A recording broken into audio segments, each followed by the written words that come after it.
If you're feeling stuck in your life right now and you're looking for clarity for where to take action next, it may be the very act of seeking that clarity, needing that clarity, and searching for what to do next that's actually keeping you stuck. So today we got a question from a young man who says, Yo, Elliot, I feel like I'm constantly waiting for clarity, waiting for a sign, waiting to feel ready, waiting to know exactly what my purpose is before I make a move. But the more I wait, the more stuck I feel. How do I start taking action when I still don't feel 100% sure about my path? So the very first thing I want to lay out here is this word clarity. Let's pick apart that word clarity for a moment because it will help us understand why you're stuck, right? So clarity means free of obstructions, right? Like if something's clear, you can see right through it. If you got a clear glass of water, you can hold it up and you see directly through the glass of water. But if you put mud in the water, or if you shake up the water and there are a lot of bubbles, or if you put drops in the water with food coloring, it starts to become more opaque. It starts to become less clear. You're not able to see through it. So we understand clarity is less about finding something, because that's where most of us are. Most of us are trying to find something. So the clarity becomes an agitation. Seeking clarity becomes a pursuit. It's more a matter of how can I add or bring in or add something to my situation rather than what we really know clarity means, removing, right? Like if you take that bottle of water, that glass of water, and you let it settle, and it lets all the bubbles remove, right? All the bubbles are removed from it because you let it settle. Or you let all the mud from the dirt that you put in settle, right? Like in that stillness, all the stuff that was in there settles, and then you can see through it. And then there's clarity. But if you take a spoon and you spin it up, like all that agitation creates lack of clarity. So my assertion here is that it's in your very needing, it's in your very seeking, searching, grasping, and hankering for the clarity that's muddying up your glass. You're unsettled. All the bubbles are it's like boiling, right? It's dirty. It's not clear. It's unclear. It's unclear. And you're making it unclear, which is sort of a weird paradox because it's like I'm looking for clarity, but the looking is making me unclear. So what do you do? A few things, man. So you mentioned you feel stuck because you're not 100% sure about your path. Let's begin with the mind. Your need to be 100% sure is the obstruction.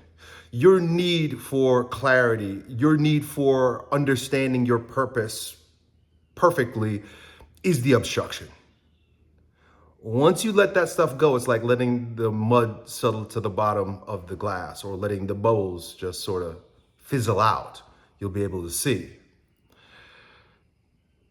But a lot of people will hear that and they think, oh, Elliot, that means do absolutely nothing, right? I said this in many videos. I'm like, just stop. I'm like, stop. Don't do anything. Don't do anything. But you got to understand something. There's a pregnancy associated with doing nothing, meaning like the doing nothing is full. The doing nothing is poised. Doing nothing is a relaxed posture that's ready to leap at a moment's notice. It's not don't do anything, check out, numb yourself, and be in distraction. It's more a matter of watching in your waiting rather than grasping in your waiting. And so you got to remove the angst from this pursuit. You got to remove all of the associations and the daydreams in this pursuit, right? Like, because it's funny because we're looking for clarity, but we think we know what the clarity will look like. Does that make sense? You have a figment in your imagination about what clarity is, what clarity looks like, and what it will be like when you get that clarity. But sometimes clarity smacks you in your face and you don't like the clarity, right? Like when something is revealed to you about yourself that you don't like, or God is asking you to do something that feels really fucking uncomfortable. We don't want that clarity, but if you're moving from a position of poise rather than angst and that clarity arises, there's a good chance that that's what you need to do. But then you'll say, that doesn't match up with my imagination. That doesn't match up with what I think it was going to be. It doesn't match up with my ego's identification with what clarity should be. Of course, because we watch a bunch of movies and shit, and it always looks very pleasing. And it isn't always pleasing. Clarity sometimes is like, ooh, I was really hoping it wasn't that. It's almost like Jesus in the Garden of Gethsemane, right? Like he knew, he got into his knees and he asked God, he said, look, I get it. You're asking me to follow this painful path of passion right now. He knew he was going to be crucified. And in that, he even asked God, he's like, if this not be from you, please take it from me. Like he's begging God. He's like, are you sure? Imagine Jesus on his knees asking God, are you sure? And he follows that up with, but if it be your will, let it be done. He got clarity in that moment. He knew exactly what was going to happen in that moment. And he even resisted it in that moment. But unlike us, God incarnate goes with the flow, right? There's no need to resist, bro. So let's talk a little bit about what it feels like to remove obstructions and be in a posture of reception for clarity, because it really begins with all of that, right? Like I said, we were going to start with the mind. We started with the mind a little bit, but let's go to the body, because the body is the subconscious mind. The body is like the 90% of the iceberg mind. And so we got to go to the body, because if you're feeling angst, if you're feeling tension, if you're feeling worry, if you're not breathing deeply, breathing into your balls, you're going to have the agitation, even though you're trying to blank your mind out. It's kind of funny because sometimes we'll blank our minds out and still feel agitation. This happens a lot of times with guys who take drugs, right? Like smoking weed will kind of calm your brain down, so you're not thinking, or it might, I don't know, everybody's different, will kind of calm the brain down. So it's like, I can just kind of like be focused with one thing. I'm walking, I'm breathing, right?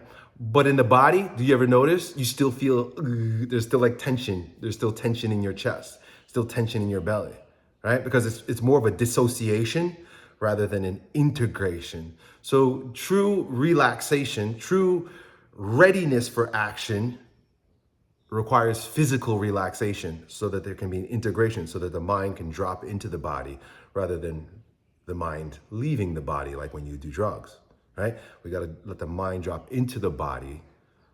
But the only way that the mind can drop into the body is if the body's relaxed.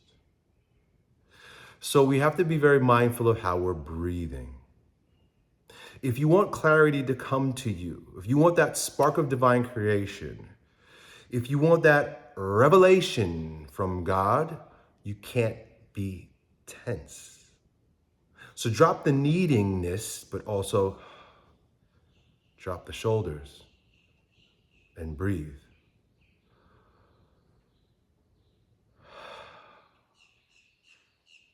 A good way to do this, a simple way to do this, is with scanning your body for tension. I'm standing here right now, slight bend in my knees. I immediately felt the tension right here was the first one to drop. Tension right here is the next one to go. I felt my buttocks relax. Boom, my shoulders just dropped. Diaphragm relaxed. Right? And now I'm a pure conduit for grace. There's no obstruction physically. Life force, the Holy Spirit, can move more freely through me right now because I am not here as much. The ego is identified with the body. When the body is relaxed, the ego is relaxed. So I'm more present in this moment. That's why I'm talking a little bit slower. And I'm more aware as I'm scanning from my feet up to my head and from my head down to my feet. I just did this here. I did tension there. See, I'm just paying attention. Paying attention rather than being tense and having tension. And by, as you practice this, you become an empty reed, a hollow reed, like a flute. And God's breath can more easily pass through you and make beautiful music. That word music, coming from the word muse. Music comes from the word muse. Fooey, Ram, quiet.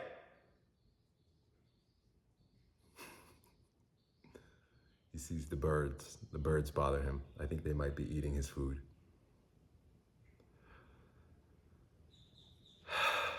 Anyway, so the muse can pass through and make beautiful music when you're a little bit more relaxed and not seeking and not searching and not needing to get clarity. You become clarity. You be clear. You don't get clarity. You don't reach for clarity. You remove obstructions. Hope that helps, dude. Done.